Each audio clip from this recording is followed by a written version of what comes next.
Camera ট্যামেরা আছে, আমি তো ভাইরাল হইতে চাই না, আবার নি ভাইরাল করে দেয় আমার ভাইরাল দরকার নাই। প্রতিদিন একটা দুইটা করে আছে, চুপি চাপি কোরআন শোনাইতেছি, এটাই ভালো। এই ভাইরাল করেন না, এই আপনাদেরকে বলে গেলাম। গানের নমুনা কি দেখেন, কি লেখছে। আর ইমান কোন দিক দিয়ে চলে গেছে খবরও নাই। জিনপুরি ফেরেশতারা সব বাবার জিকিরে, আমি যাইতাম গনিশা বাবার দরবারে। জুরে তো নাউজুবিল্লাহ কইলেন না? কইতাছে আস্তে আস্তে কয় আমিও তো যাই মাঝে মধ্যে, ভালোই লাগে, যেই বাড়ি দেয় দোতলার মধ্যে। নাউজুবিল্লাহ জুরে করবিয়া। হুজুরে দিয়ে আসল জায়গায় আড্ডা লাইল নাকি? আমি বুঝি খেলা, আমি এই দেশের ওই বাইরের কেউ না। কোরআন থেকে দলিল দিচ্ছি আপনাকে। আল্লাহ বলছেন এক, আর আমি বলছি আরেক। সরাসরি আয়াতের বিরুদ্ধে অবস্থান। একটা আয়াতের একটা অক্ষর যদি কেউ অস্বীকার করে কাফের হয়ে যাবে। কথা বলেন ঠিক কিনা? লেখছে গাইছে যদি কেউ সমর্থন করে ঈমান চলে যায়। আল্লাহ তাআলা সূরা হাদীদের প্রথম নাম্বার আয়াতে চমৎকার করে বলছেন, সাব্বাহা লিল্লাহি মা ফিস সামাওয়াতি ওয়াল আরদ। আসমান সমূহ জমিনের মধ্যে যা কিছু আছে, আমি আল্লাহর জিকির করে তাসবিহ পাঠ করে বলি সুবহানাল্লাহ। আল্লাহ বলছেন আল্লাহর জিকির করে, গানের মধ্যে বলছে বাবার জিকির করে। এবার বলেন আয়াত সত্য না তার কথা সত্য? তাহলে আয়াত সত্য হলে তিনি মিথ্যা বললেন। আর এই গান যারা শুনে যারা গায় তাদের ঈমান আছে না বঙ্গোপসাগরে গেছে? আমার ভাইয়েরা, তবে ইসলামে কিন্তু সুন্দর সুন্দর গানও আছে, গজলও আছে। কথা বলে ঠিক কিনা?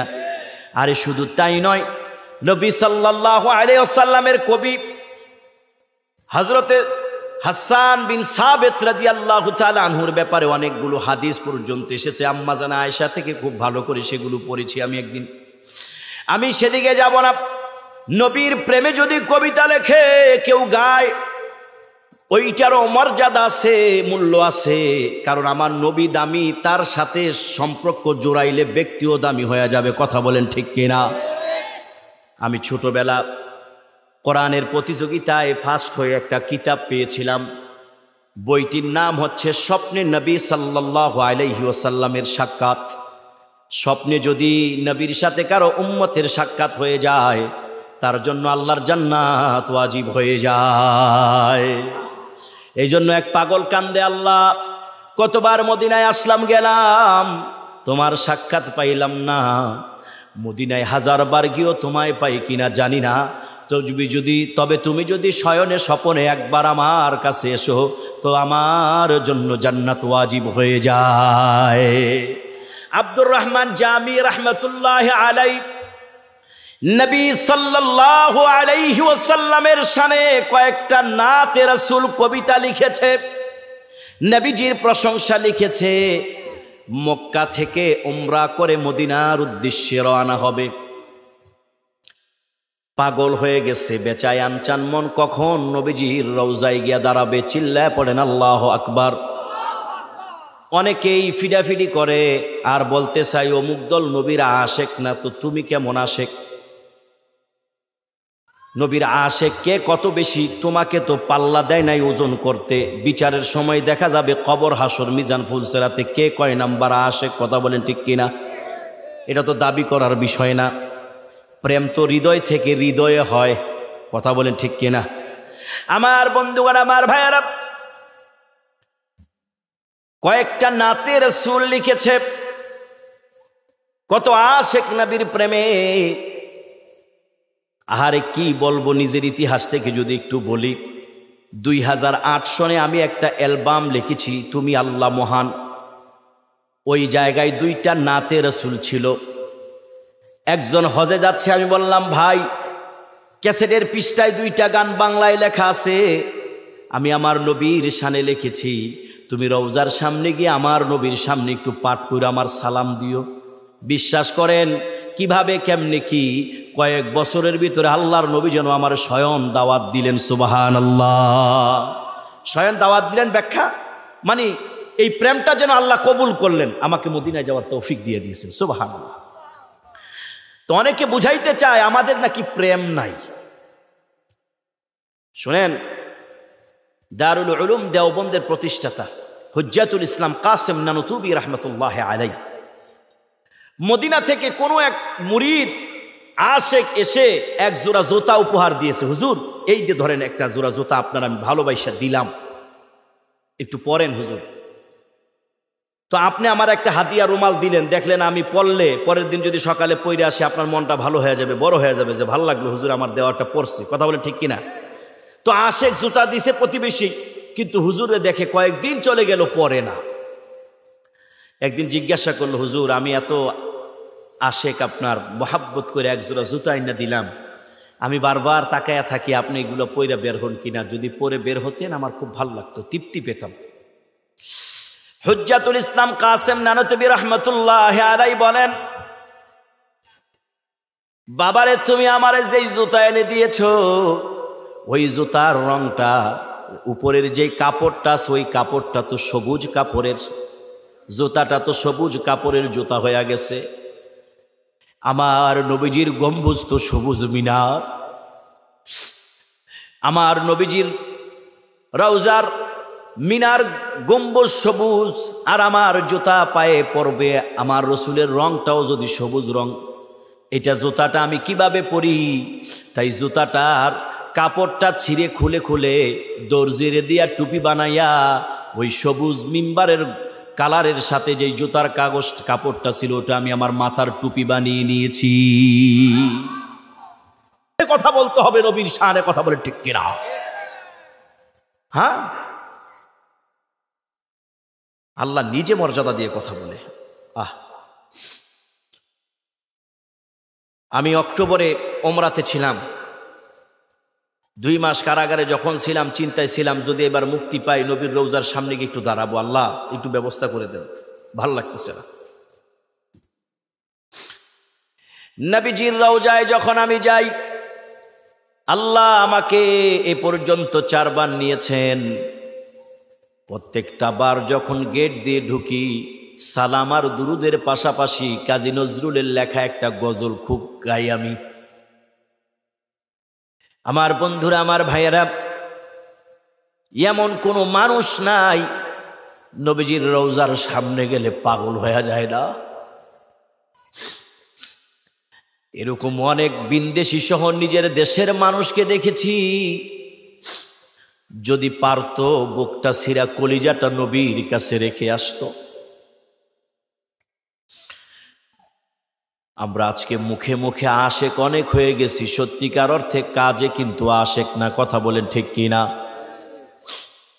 নবীজির রওজার কাছাকাছি আসার পূর্বে আমি গাচ্ছিলাম কাজী নজরুলের সেই ঐতিহাসিক সঙ্গীতরা। ঘুমিয়ে আছো বুলবুলি গো, মদিনার গুলবাগে, মদিনার গুলবাগে, না দেখা হে প্রিয় আমার, বুকে বেদন জাগে, বুকে বেদন জাগে। আল্লাহু আকবার, আল্লাহ।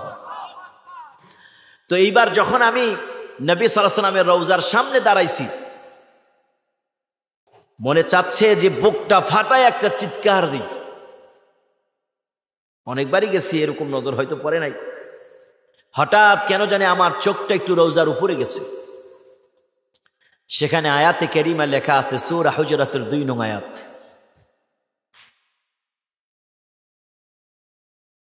ইয়া আইয়ুহাল্লাযীনা আমানু লা তারফাউ আসওয়াতাকুম ফাওকা সাওতিন নাবিয়্যি ওয়ালা তাজহারু লাহু বিল কওলি কাজহারি বা'দিকুম লিবা'দিন আন তাহবাতা আমালুকুম ওয়া আনতুম লা তাশউরুন। আল্লাহু আকবার, আল্লাহু আকবার। হ্যাঁ, সাহাবীদের মজলিসে গোত্র নেতার ভাগ করতে গিয়া সাহাবীরা কথা বলতে গিয়া একটু আওয়াজ জোরে হয়ে গেছে। স্বয়ং আল্লাহ তাআলা আয়াত নাজিল করে প্রতিবাদ করলেন, ও ঈমানদারেরা, আমার নবীর সামনে যেন তোমাদের আওয়াজ আমার নবীর আওয়াজ থেকে বড় না হয়ে যায়। সুবহানাল্লাহ। স্বাভাবিক পরস্পরে যেভাবে কথা বলো সেভাবে আমার নবীর সামনে কথা বলবে না। যদি করো তোমাদের সব আমলগুলো আমি আল্লাহ নিষ্ফল করে দেব। আয়াত লেখা আছে। নবীর প্রেম যার ভিতরে যত আসবে, যে যত বেশি আশিক হবে, সে কখনো মানুষকে নিয়ে সেটা টোল করতে পারে না, মানুষকে ছোট করতে পারে না, ভাইয়ে ভাইয়ে বিবাদ করতে পারে না। নবীর প্রেম যার ভিতরে যত বেশি, সে তত বেশি বিনয়ী হবে, ভদ্র হবে, মানুষকে ভালোবাসবে, সম্মান করবে, মর্যাদা দিবে। কথা বলেন ঠিক কিনা? জুলুম করা যাবে না। যে কথা বলছিলাম, নবী সাল্লাল্লাহু আলাইহি ওয়াসাল্লামের মতো মর্যাদাপূর্ণ ব্যক্তি পৃথিবীর জমিনে আসবে না, নবীও না। সেই নবীকে মক্কা থেকে হিজরত করতে হয়েছে মদিনার পথে, একমাত্র কারণ হচ্ছে তিনি আল্লাহর দ্বীন প্রতিষ্ঠার সংগ্রাম করেছিলেন, কথা বলেছিলেন। কথা বলেন ঠিক কিনা? আর কিছু না। এমন ভদ্র মানুষ আর পৃথিবীতে হবে না। সুবহানাল্লাহ। মুস্কি হাসি ছাড়া কথা বলতেন না। এমনি এমনি আল্লাহ তাআলা তার নবীর রহমত কয় নাই। আমরা তো ভাইরে ভাই ঘুষি দিয়া নাক ফাটাইলাই। নবী সাল্লাল্লাহু আলাইহি সাল্লাম ইহুদির লাশ দেখে দাঁড়ায় গেছেন। আমি কি একজন মানুষকে মর্যাদা দেব না? ও মুহাম্মদের উম্মতরা, কি শিখলা ভদ্রতা? তোমার নবীর আদর্শ কি আর তুমি শিখলা কি?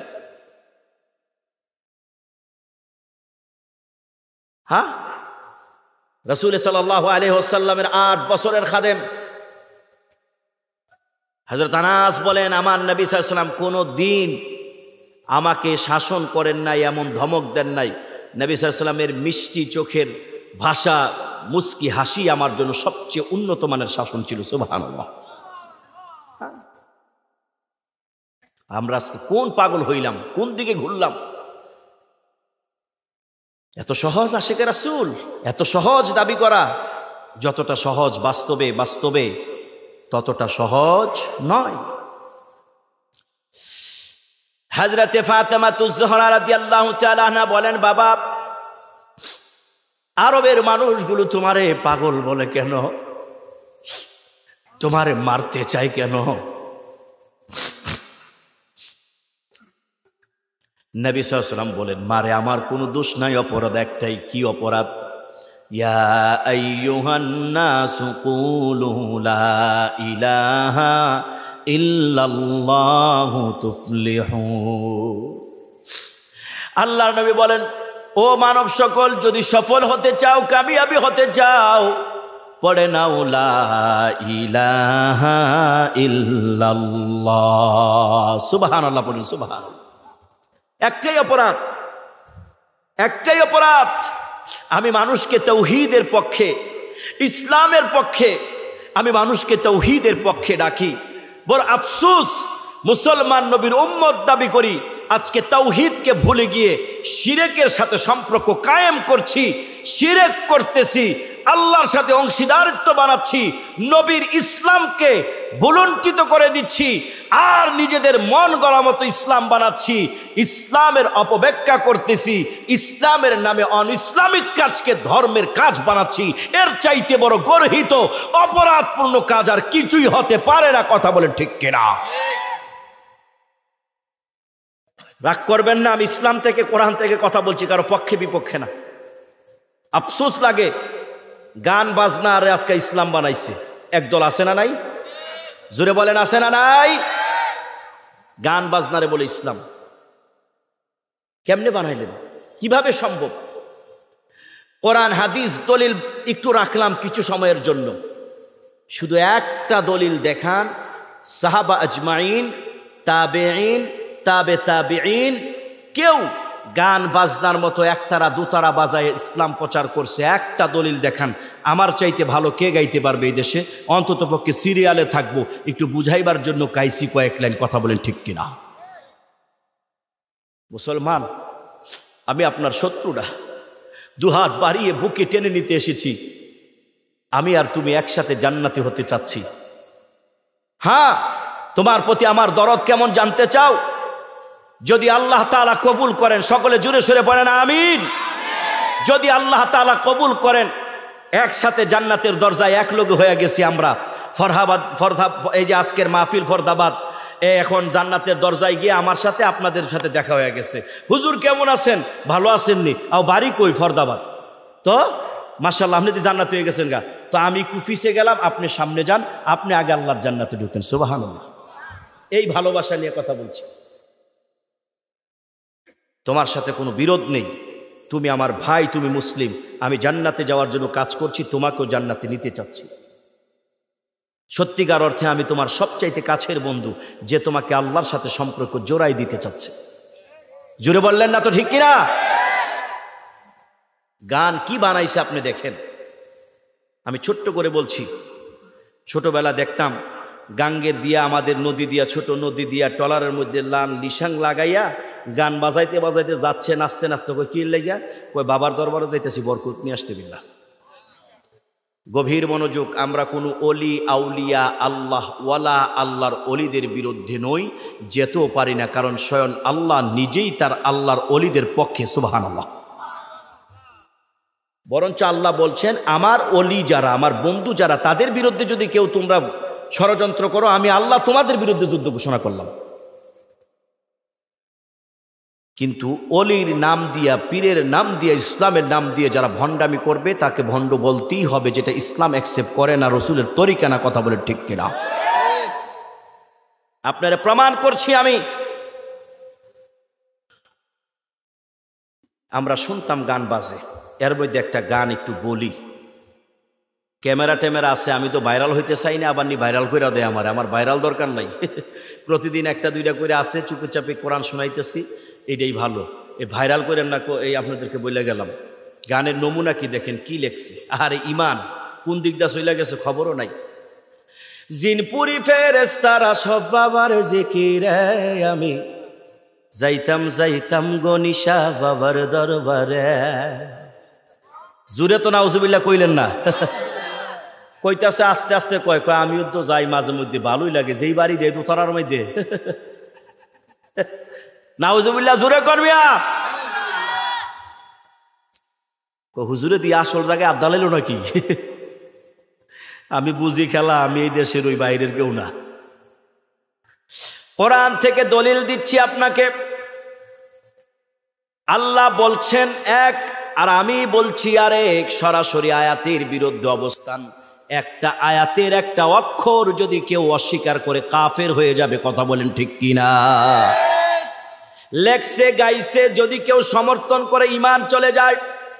আল্লাহ তাআলা সূরা হাদীদের ১ম নাম্বার আয়াতে চমৎকার করে বলছেন, সাব্বাহা লিল্লাহি মা ফিস সামাওয়াতি ওয়াল আরদ।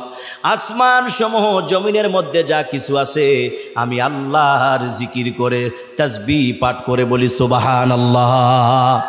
আল্লাহ বলছেন আল্লাহর জিকির করে, গানের মধ্যে বলছে বাবার জিকির করে। এবার বলেন, আয়াত সত্য না তার কথা সত্য? তাহলে আয়াত সত্য হলে তিনি মিথ্যা বললেন। আর এই গান যারা শুনে, যারা গায়, তাদের ঈমান আছে না বঙ্গোপসাগরে গেছে?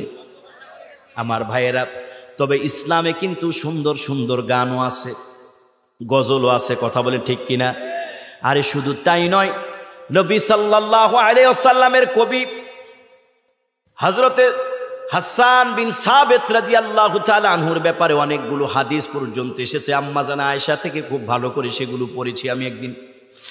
আমি সেদিকে যাব না। নবীর প্রেমে যদি কবিতা লেখে কেউ গায়, ওইটারও মর্যাদা আছে, মূল্য আছে। কারণ আমার নবী দামি, তার সাথে সম্পর্ক জোড়াইলে ব্যক্তিও দামি হয়ে যাবে। কথা বলেন ঠিক কিনা? আমি ছোটবেলা কোরআনের প্রতিযোগিতায় ফার্স্ট হয়ে একটা কিতাব পেয়েছিলাম। বইটির নাম হচ্ছে স্বপ্নে নবী সাল্লাল্লাহু আলাইহি ওয়াসাল্লামের সাক্ষাৎ। স্বপ্নে যদি নবীর সাথে কারো উম্মতের সাক্ষাৎ হয়ে যায়, তার জন্য আল্লাহর জান্নাত ওয়াজিব হয়ে যায়।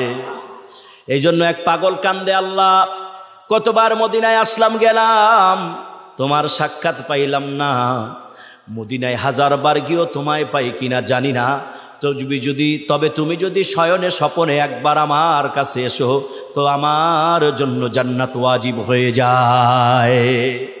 আব্দুর রহমান জামি রহমতুল্লাহ আলাই নবী সাল্লাল্লাহু আলাইহি ওয়াসাল্লামের শানে কয়েকটা নাতে রাসূল কবিতা লিখেছে, নবীজির প্রশংসা লিখেছে। মক্কা থেকে উমরা করে মদিনার উদ্দেশ্যে রওনা হবে, পাগল হয়ে গেছে, বেচায় আনচান মন, কখন নবীজির রওজায় গিয়া দাঁড়াবে। চিল্লায় পড়েন আল্লাহু আকবার। অনেকেই ফিডাফিডি করে আর বলতে চাই অমুক দল নবীর আশেক না, তো তুমি কেমন আশেক? নবীর আশেক কে কত বেশি তোমাকে তো পাল্লা দেয় নাই ওজন করতে। বিচারের সময় দেখা যাবে কবর হাসর মিজান ফুলসেরাতে কে কয় নাম্বার আশেক। কথা বলেন ঠিক কিনা? এটা তো দাবি করার বিষয় না।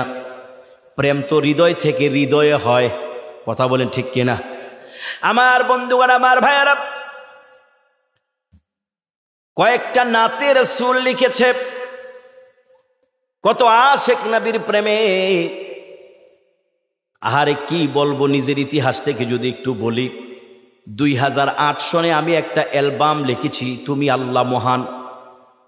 ওই জায়গায় 2টা নাতে রাসূল ছিল। একজন হজে যাচ্ছে, আমি বললাম ভাই ক্যাসেটের পৃষ্ঠায় 2টা গান বাংলায় লেখা আছে, আমি আমার নবীর শানে লিখেছি, তুমি রওজার সামনে গিয়ে আমার নবীর সামনে একটু পাঠ করে আমার সালাম দিও। বিশ্বাস করেন কিভাবে কেমনে কি কয়েক বছরের ভিতরে আল্লাহর নবী যেন আমার স্বয়ং দাওয়াত দিলেন। সুবহানাল্লাহ। স্বয়ং দাওয়াত দিলেন ব্যাখ্যা মানে এই প্রেমটা যেন আল্লাহ কবুল করলেন, আমাকে মদিনায় যাওয়ার তৌফিক দিয়ে দিয়েছেন। সুবহানাল্লাহ। তো অনেকে বুঝাইতে চায় আমাদের নাকি প্রেম নাই। শুনেন, দারুল উলুম দেওবন্দের প্রতিষ্ঠাতা হুজ্জাতুল ইসলাম কাসেম নানুতুবি রহমতুল্লাহ আলাই, মদিনা থেকে কোনো এক মুরিদ আশেক এসে এক জোড়া জুতা উপহার দিয়েছে। হুজুর এই যে ধরেন একটা জোড়া জুতা আপনার আমি ভালোবাসা দিলাম, একটু পরেন হুজুর। তো আপনি আমার একটা হাদিয়া রুমাল দিলেন, দেখলেন আমি পরলে পরের দিন যদি সকালে পইরে আসে আপনার মনটা ভালো হয়ে যাবে, বড় হয়ে যাবে, যে ভালো লাগলো হুজুর আমার দেওয়াটা পড়ছি। কথা বলে ঠিক কিনা? তো আশেক জুতা দিছে প্রতিবেশী, কিন্তু হুজুরে দেখে কয়েকদিন চলে গেল, পরে না। একদিন জিজ্ঞাসা করলো, হুজুর আমি এত আশেক আপনার মোহাব্বত করে এক জোড়া জুতা এনে দিলাম, আমি বারবার তাকায়া থাকি আপনি এগুলো পইরা বের হন কিনা, যদি পরে বের হতেন আমার খুব ভালো লাগতো, তৃপ্তি পেতাম। হুজ্জাতুল ইসলাম কাসেম নানুতুবি রহমতুল্লাহ আলাই বলেন, বাবারে তুমি আমারে যেই জুতা এনে দিয়েছো, ওই জুতার রংটা, উপরের যেই কাপড়টা ওই কাপড়টা তো সবুজ কাপড়ের, জুতাটা তো সবুজ কাপড়ের জুতা হয়ে গেছে। আমার নবীজির গম্বুজ তো সবুজ মিনার, আমার নবীজির রওজার মিনার গম্বুজ সবুজ, আর আমার জুতা পায়ে পরবে আমার রসুলের রংটাও যদি সবুজ রং, এটা জুতাটা আমি কিভাবে পরি?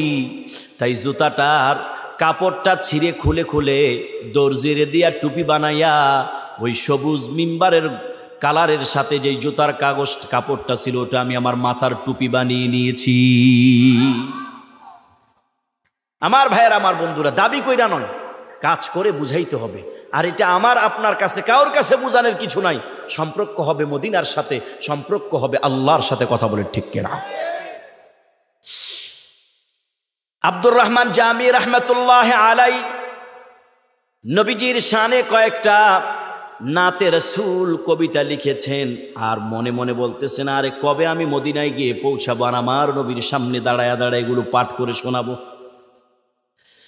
ওই সময় মদিনার মক্কার গভর্নরকে আল্লাহর নবীজি স্বপ্নে দেখালেন,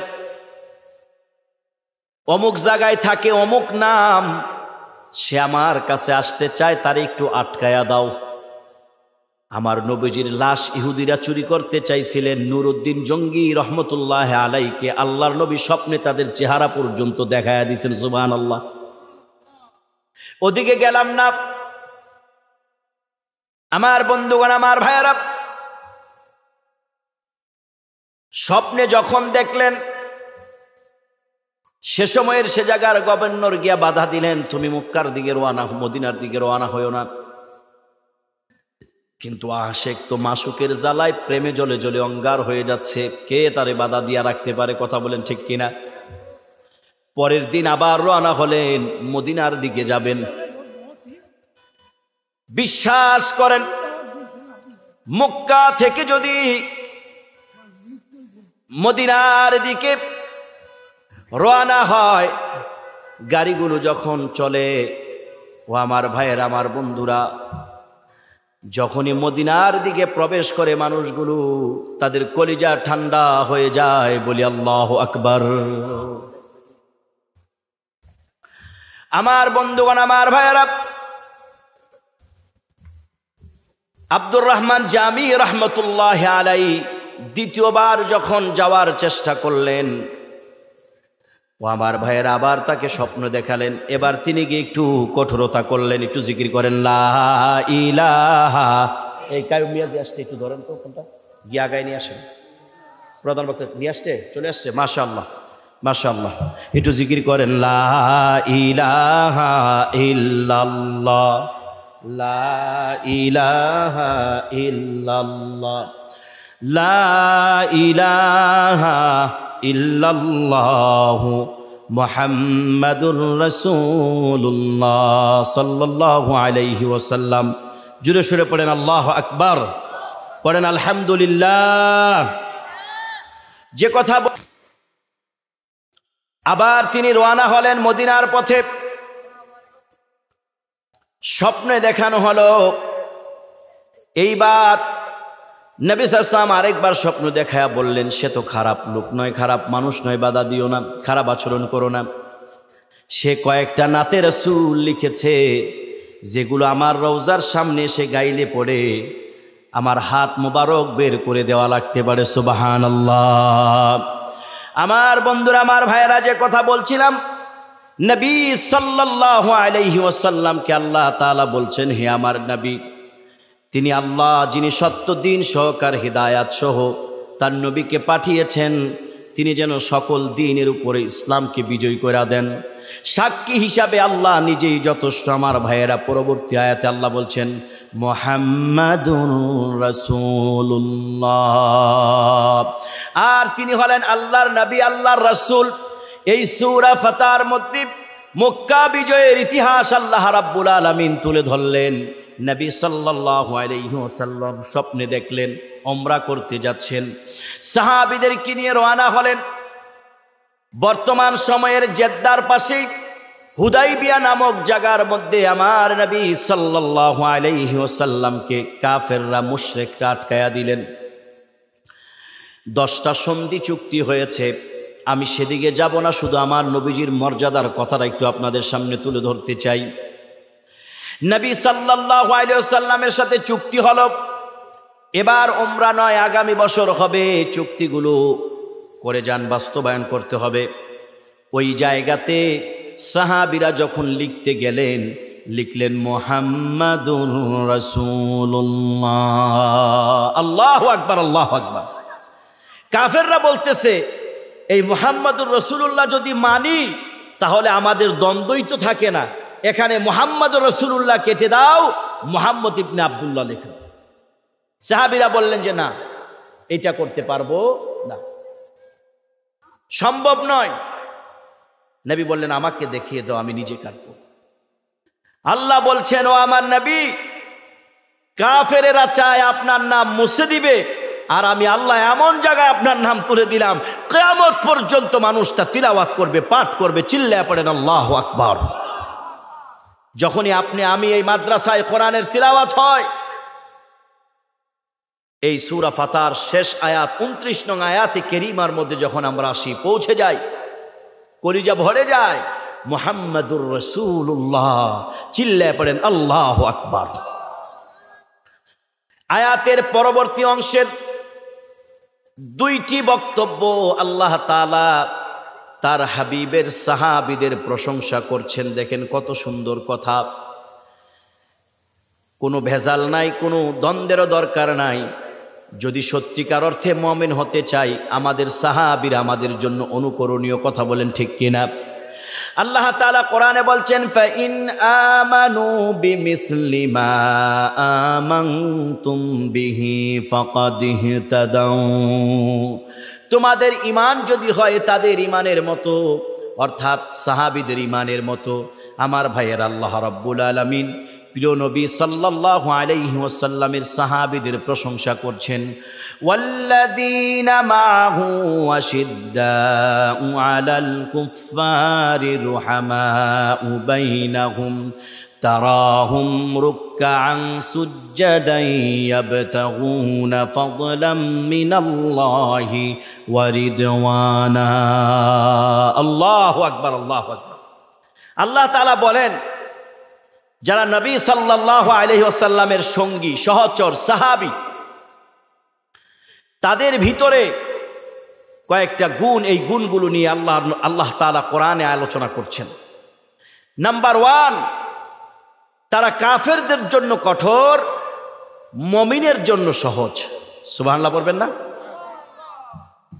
এই হচ্ছে আমাদের আদর্শ হওয়া উচিত। এক ভাই আরেক ভাইয়ের প্রতি আমরা বিনয়ী আচরণ করব, ভদ্র আচরণ করব, জুলুম করব না। তো আল্লাহ তাআলা বলছেন, ওয়াল্লাযীনা মাআহু আশিদ্দাউ আলাল কুফফার রুহামাউ বাইনাহুম। আল্লাহর নবীজির সঙ্গীরা, সাহাবীরা কাফেরদের জন্য কঠোর আর মুমিনদের জন্য হচ্ছে সহজ। আর আজকাল আমরা নিজেরা একে অপরের প্রতি, ভাইয়েরা ভাইয়ের প্রতি বিদ্বেষ করতেছি। কিন্তু আমরা যদি ফলো করি, আমাদের ভাইদের প্রতি ভালোবাসা দেওয়া উচিত, দয়া দেওয়া উচিত, দ্বন্দ্ব দূর করা উচিত। সকলের লক্ষ্য একটাই, আমরা সকলেই আল্লাহর গোলাম, আল্লাহর গোলাম আর নবীজির উম্মত। কথা বলেন ঠিক কিনা ভাইয়েরা আমার? বন্ধুগণ আমার, ভাইয়েরা আমার, আয়াতের পরবর্তী অংশে আল্লাহ রাব্বুল আলামিন সাহাবীদের একটা গুণ তুলে ধরেছেন। তারাহুম রুকআন সুজ্জাদান ইয়াবতাগুনা ফাদলাম মিনাল্লাহি ওয়া রিদওয়ানা।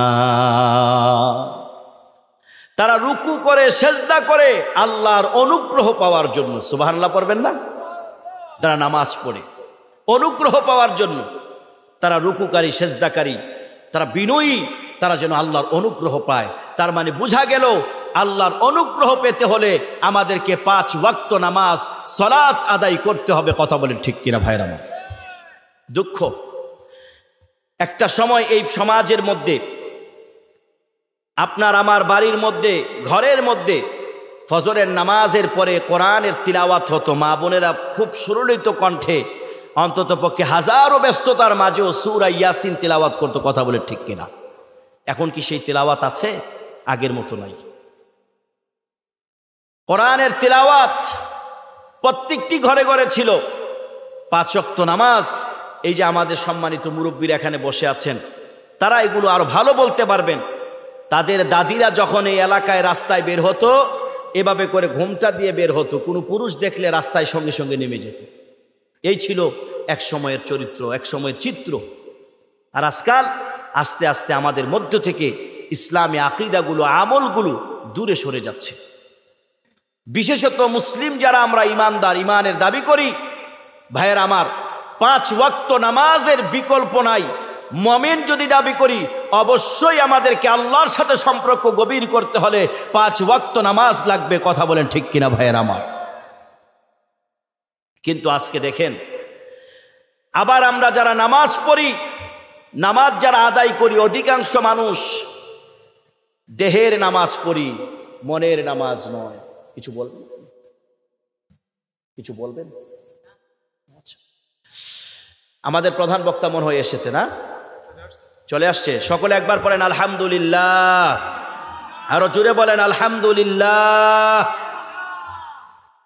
তো যে কথা বলতে চাচ্ছিলাম, সাহাবীদের আদর্শ, যারা নবী থেকে দিন শিখেছে, যারা নবী থেকে দিন শিখেছে আর আল্লাহ প্রশংসা করছে, আল্লাহর নবীজির সঙ্গী যারা, তাদের গুণ হচ্ছে তারা কাফেরের জন্য কঠোর, মুমিনের জন্য সহজ। যদি সত্যিকার অর্থে আমরা নবীর উম্মত দাবি করতে চাই, তাহলে আমাদেরও মানুষের জন্য হতে হবে সহজ, কাফের কুফারদের জন্য হতে হবে কঠিন। কথা বলে ঠিক কিনা? কিন্তু নবী সাল্লাল্লাহু আলাইহি ওয়াসাল্লাম দাওয়াতের জন্য, দাওয়াতের ক্ষেত্র কাফেরদের জন্য, তাকে যারা কষ্ট দিয়েছে তাদের জন্য পর্যন্ত নবী সাল্লাল্লাহু আলাইহি ওয়াসাল্লাম ছিল সহনশীল। আর নবীর এই আচরণ দেখে কাফেররা ঈমান এনে মুসলমান হয়ে গেছে। সুবহানাল্লাহ। উম্মে জামিল নামক একজন মহিলা ছিলেন, যিনি নবী সাল্লাল্লাহু আলাইহি ওয়াসাল্লামের পথে কাঁটা দিতেন, শরীরে ময়লা দিতেন। এবারও আমি উমরায় গিয়ে সেই তায়েফে তার জায়গাটা দেখে এসেছি।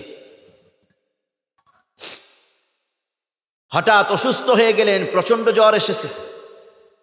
কেউ দেখতে যায় না, দুষ্ট মহিলা তো, প্রতিবেশীরা খোঁজখবর নিতে চায় না। নবী সাল্লাল্লাহু আলাইহি ওয়াসাল্লাম কয়েকদিন ধরে তার খোঁজ খবর নিয়ে দেখলেন অসুস্থ হয়ে গেছে, ঘরের মধ্যে জ্বর এসেছে প্রচন্ড জোরে, এই বুঝি চলে যায় দুনিয়া ছেড়ে। আল্লাহর নবীজি কোনো একজনকে জিজ্ঞাসা করলেন, ব্যাপার কি, উম্মে জামিলকে কয়েকদিন ধরে দেখা যাচ্ছে না? বললেন, ইয়া রাসূলুল্লাহ, উম্মে জামিলের প্রচন্ড জ্বর এসেছে, অসুস্থ হয়ে ঘরে পড়ে আছে। আল্লাহর নবীজি উম্মে জামিলের ঘরে গিয়া নক করলেন। উম্মে জামিল তার মেয়েরে বলতেছে, দেখো তো কে এসেছে আমার একটু খোঁজ খবর নেওয়ার জন্য। দরজা খুলে মেয়ে দেখেন বিশ্বনবী আর তার সঙ্গী আবু বকরকে নিয়ে তার দরজার সামনে দাঁড়ায় গেছে। মেয়ে ডাক দিয়া বলতেছে, মা তুমি যে অসুস্থ মনে হয় জেনে গেছে, তোমারে দুর্বল রেখে প্রতিশোধ নেওয়ার জন্য বুঝি এসেছে। নবী আমার ঘরে ঢুকে তার শিওরে মাথার কাছে গিয়া বলতেছে, উম্মে জামিল, প্রতিশোধ নিতে আসি নাই, শুনেছি বেশ কয়েকদিন ধরে তুমি অসুস্থ, তোমারে দেখতে এসেছি, খোঁজ খবর নিতে এসেছি। বলি সুবহানাল্লাহ। আমার বন্ধুরা, আমার ভাইয়েরা, এই গুণগুলো আমাদের ভিতরে ধারণ করতে হবে, এই গুণগুলো আমাদের ভিতরে রাখতে হবে, ভাইয়ে ভাইয়ে মিলেমিশে চলতে হবে। আর নবীজির আগমন, মদিনাবাসী এত বেশি খুশি হলেন, মক্কাবাসী নবীকে বিদায় দেয়, মদিনাবাসী রসুলকে স্বাগত জানায়। আমার ভাইয়েরা, আমার বন্ধুরা, যে কথাটা বলতে চাই আয়াতের আলোচনায়, মুমিন হিসাবে, মুসলিম হিসাবে আমাদেরকে নামাজ পড়তে হবে 5 ওয়াক্ত। অধিকাংশ মানুষের রুকু হয় না, সেজদা হয় না। এরকম অনেক মানুষ আমি দেখেছি 4 রাকাত নামাজ পড়তে গিয়া 3 রাকাত পায় না, 1 রাকাত পেয়েছে, মিলায়া পড়তে পারে না। রুকু সেজদা হয় না, দেহের নামাজ পড়ি, মনের নামাজ হয় না। নামাজে দাঁড়াইয়া চিন্তা করতেছে ছেলে কবে বেতন পাঠাইব, দোকান বাকি দিতে হবে। সুবহান রাব্বিয়াল আযীম, সুবহান রাব্বিয়াল আযীম। কথা বলেন ঠিক কিনা? আহারে, দোকান বাইকা তো ধরবে, নামাজে পড়ে পড়ে চিন্তা করতেছে সুবহান রাব্বিয়াল আলা, সুবহান রাব্বিয়াল আলা।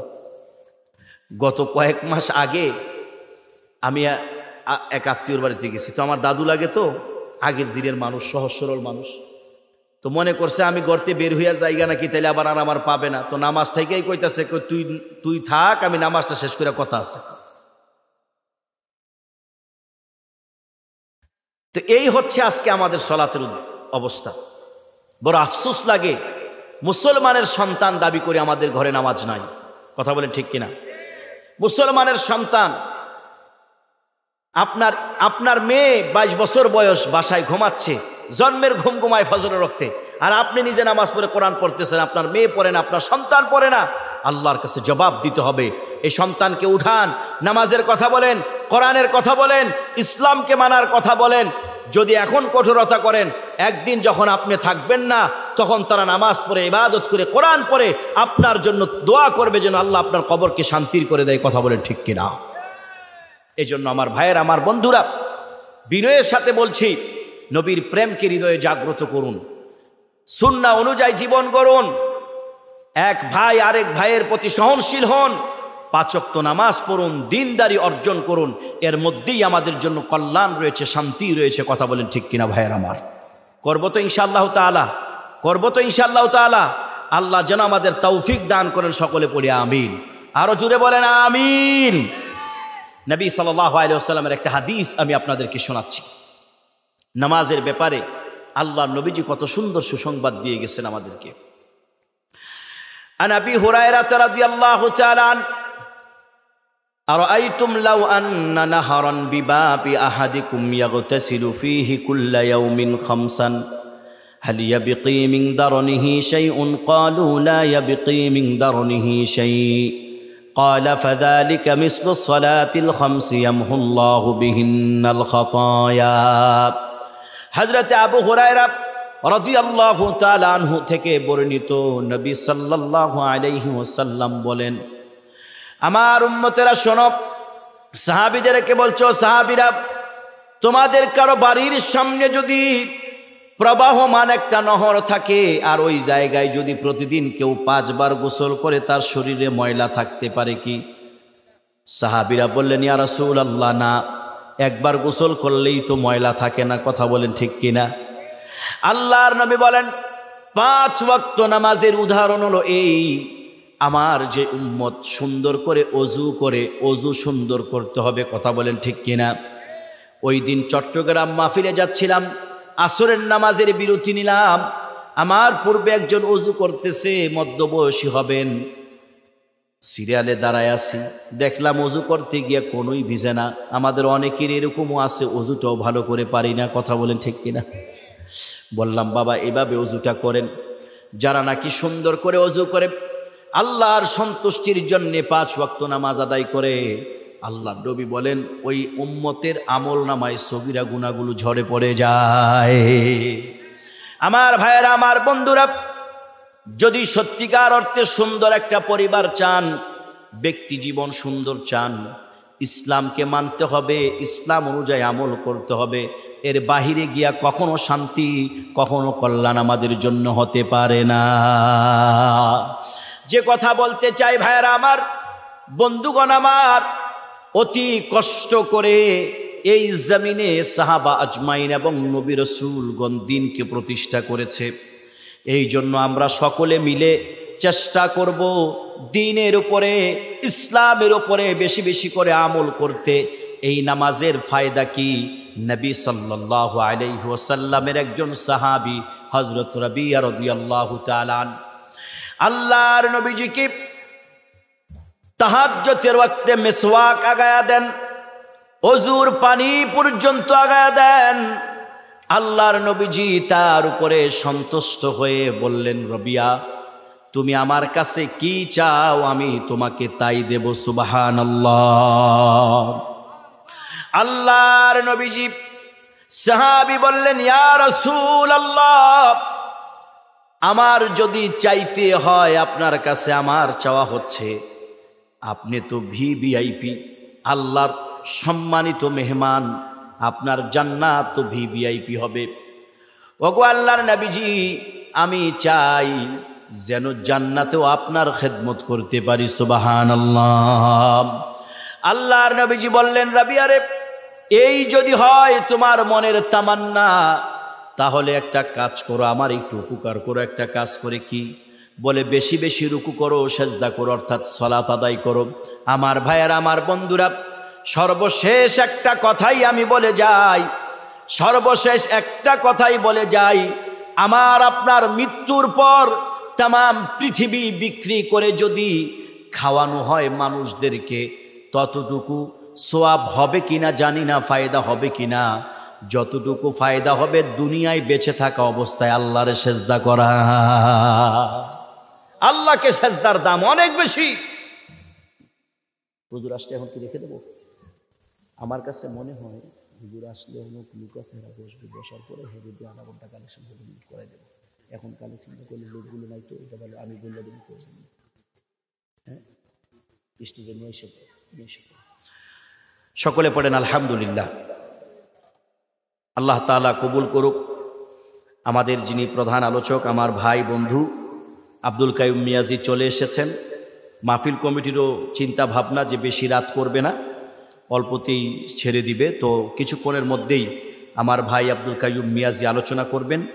আমি সকলকে বলবো আপনারা আসেন, বসেন, আমিও আছি আলহামদুলিল্লাহ। আল্লাহ তাআলা যেন আমাদের কামিয়াবি দান করেন, সকলে বলি আমিন। আরো জোরে বলেন আমিন। তো আমি যে আলোচনাটা আপনাদের সামনে উপস্থাপন করতে চাচ্ছি সেটা হচ্ছে এই যে রাসূল সাল্লাল্লাহু আলাইহি ওয়াসাল্লামকে অনুকরণ ছাড়া প্রকৃত অর্থে মুমিন মুত্তাকি হওয়া যাবে না।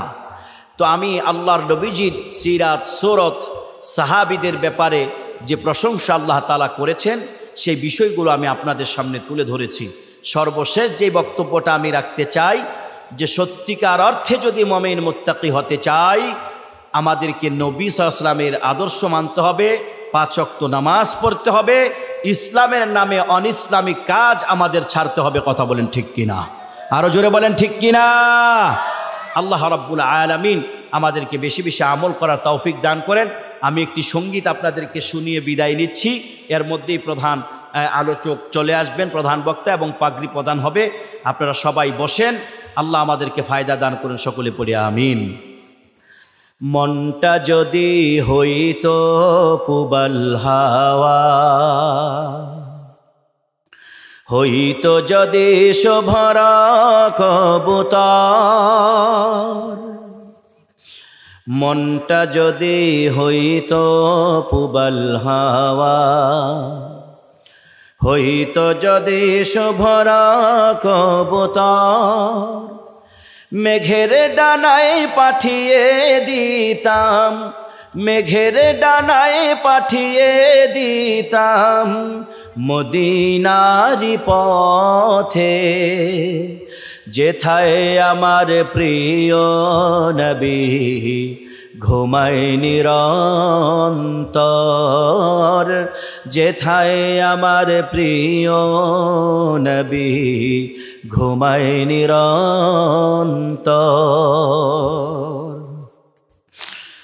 মন মিনারে উতাল নিরবধি, কাবার গিলাপ ছোঁয়ে দিতাম যদি, রওজা জিয়ারতের আশায়, রওজা জিয়ারতের আশায় প্রিয়াসী অন্তর, যেথায় আমার প্রিয় নবী ঘুমায় নিরন্তর, যেথায় আমার প্রিয় নবী ঘুমায় নিরন্তর। সকলে বলি মারহাবা, সকলে পড়ি আলহামদুলিল্লাহ। যাই হোক, আমাদের আজকের যিনি প্রধান মুফাসসির বক্তা আমার বন্ধু ভাই কারি আব্দুল কাইয়ুম মিয়াজি হাফিজাহুল্লাহ আমাদের মাঝে উপস্থিত। আমি আপনাদের কাছে এসেছি দোয়া নিতে, এসে আমি আনন্দিত যে কথাগুলো বলেছি শুধুমাত্র আল্লাহ এবং রসুলের সন্তুষ্টির জন্যে, ঐক্যের জন্যে আমরা কথাগুলো বলেছি। আসুন সবচাইতে বেশি আমলকে প্রাধান্য দেই, তাতে